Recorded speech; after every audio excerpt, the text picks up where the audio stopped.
Mga netizens, gulat na gulat sa mga nangyari sa Itbulaga, lakas ng TVJ at mga Dabark ads, muling nakita ng mga manunood at mga netizens, sa buong mundo. The Kingdom, inilabas na ang schedule sa pagpapalabas nito abroad. Ikalawang kabanata ng The Kingdom, inihahanda na, at marami pa daw dapat abangan dito. Bossing Vic Soto, magsasampa na ng kaso laban sa direktor na si Daryl Yap.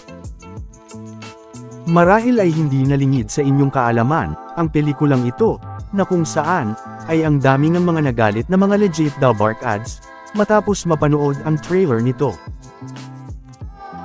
At ito na nga, magsasampa na nga ng kaso si Bossing Vic Soto laban kay Daryl Yap, yan nga ay ayon sa post ng News 5 Digital. Na mababasa nga dito, na maghahain ng reklamo si Bossing Vic Soto laban sa direktor na si Daryl Yap. Kaugnay nga sa pelikula nito, na ayon din dito, ay ihahain daw ang reklamo sa Muntinlupa City Regional Trial Court sa January 9, ayon sa legal counsel ni Bossing. Na kung saan, ay napanood din naman sa Frontline Pilipinas. Kaya naman, ay abangan natin kung ano pang magiging update dito. Samantala, marami naman ang mga natuwa, nang ilabas ang balitang dahil sa insistent public demand, at sa dami nga ng mga nag-request. Ay ang dating hanggang January 7 lang, ay mapapanood pa rin ang 10 official entries ng MMFF, hanggang January 14 ngayong taon.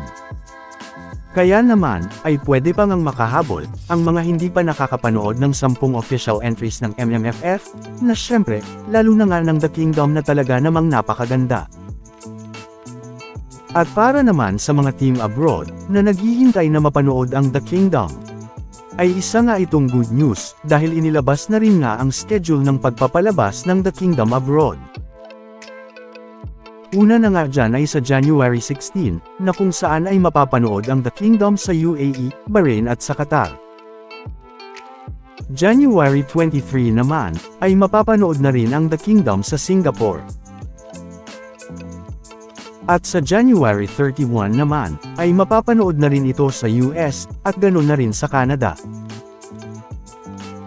Na nabanggit na rin nga ni Bossing sa Itbulaga, sa segment na Sugod Bahay Mga Kapatid, ngayong Miyerkules January 8, na hindi nga lang mapapanood sa Pilipinas ang The Kingdom, kundi maging sa ibang bansa na rin. Sa katunayan nga niyan, ay ayon kay Bossing, sa segment na Periphery at sa Sugod Bahay Mga Kapatid, ay sa January 31, hanggang first week ng February, ay nasa LA daw sila, para sa premiere showing ng The Kingdom. Na hanggang ngayon nga, ay patuloy pa rin na nakakatanggap ng mga papuri, at mga positive reviews mula sa mga nanood, at sa mga netizens. Nakatulad din nga ng sinabi ng FB post ng One News, na isinare ng MMFF Facebook page. At sa mga nagre-request, at naghihintay naman ng part 2 o ng ikalawang kabanata ng The Kingdom, gaya ng una nating napag-usapan noon. Ay ayon naman sa isang interview sa direktor nito na si Mike Tuviera, ay marami pang ang pwedeng mangyari sa Kingdom of Kalayaan, kaya naman, kung gusto daw ng mga tao at ng mga audience na mga nabitin, ay marami pa nga silang pwedeng maipakita sa istorya nito, o mapanood ang ikalawang kabanata ng The Kingdom. Gaya na rin nga, ng sinabi ni Bossing sa kanyang interview kay Miss MJ, noong January 1, 2025, na tila may pahiwatig na may ikalawang kabanata pa nga ito. Na sa mga nakapanood na nga ng The Kingdom, ay marahil alam nyo na rin ito dahil sa nangyaring eksena sa dulo.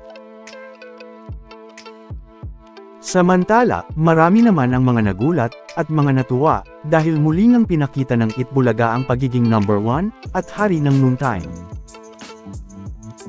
Dahil marami nga ang mga nakapansin, sa lalo pang ang pagdami ng mga nanunood at tumututok sa Itbulaga. Na matatandaang, ilang beses na rin nating mga napag-usapan, ang patuloy nga ng pagdami ng mga nanunood at tumututok sa Itbulaga, pero kabaliktaran naman sa katapat nitong noontime show, na It's Showtime. Lalo na nga noong December, na kung saan ay mga pre-recorded episode ang ilan sa mga napanood sa Itbulaga, pero grabe pa rin nga ang dami ng mga views noon, kung ikukumpara sa Showtime.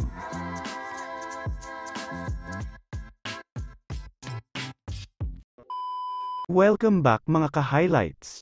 Bago tayo magpatuloy ay maaaring mag-subscribe at i-click ang notification bell para updated kayo sa mga susunod pang videos, at paki-like na rin ang video, share at mag-comment na rin. Maraming salamat po. Nasabi pa nga ng ilang mga nag-comment, ay tsamba lang daw ito ng Itbulaga, at malalaman daw sa January 2025 ang totoo. Ganon na rin nga ang sinabi ng nag-comment sa ating mismong YouTube channel, na replay daw kasi ang Showtime noon, pero pagbalik live daw nito, ay paulit-ulit daw nalalampasuhin ng Showtime, ang Itbulaga. Pero hindi nga yan ang nangyari.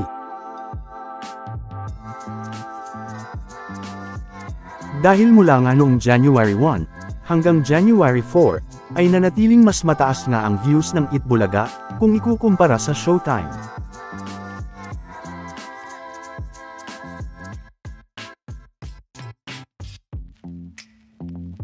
Na napag-usapan na rin nga natin. Pero, mas ibang Itbulaga nga ang nakita ng mga manunood, dahil ayon nga sa ilang mga comments.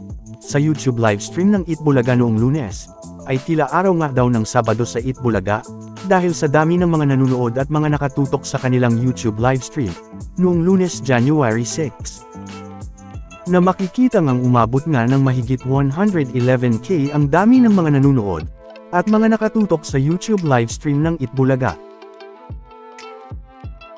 Makikita pa nga ang dami din ng mga nanunood sa Itbulaga, noong Martes January 7. Na makikita namang mas tumaas pa nga ito, na kung saan ay umabot nga ng mahigit 115K, ang dami ng mga nanunood at nakatutok dito. Lalo na nga, ngayong Miyerkules January 8, na talaga namang marami nga ang mga nagulat, dahil sa tila araw-araw daw ay Sabado sa Itbulaga, dahil nga sa dami ng views nito. Dahil ngayong Miyerkules nga January 8, ay mas tumaas pa nga ito, at umabot nga ng mahigit 120K, ang dami ng mga nanunood at mga nakatutok sa YouTube livestream ng Itbulaga. Kung ikukumpara nga naman, sa katapat nitong noontime show na It's Showtime, mula noong January 6, hanggang January 8.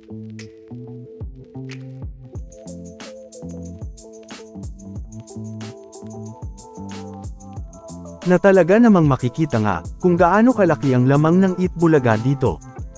Natandaan, na kinunan natin ito sa kaparehong oras, mula sa YouTube livestream ng Itbulaga, at sa YouTube livestream ng It's Showtime, para maging patas at walang dayaan. Kaya naman walang duda, kung sino talaga ang mas pinapanood ng mga tao, at mas tinatangkilik ng mga netizens.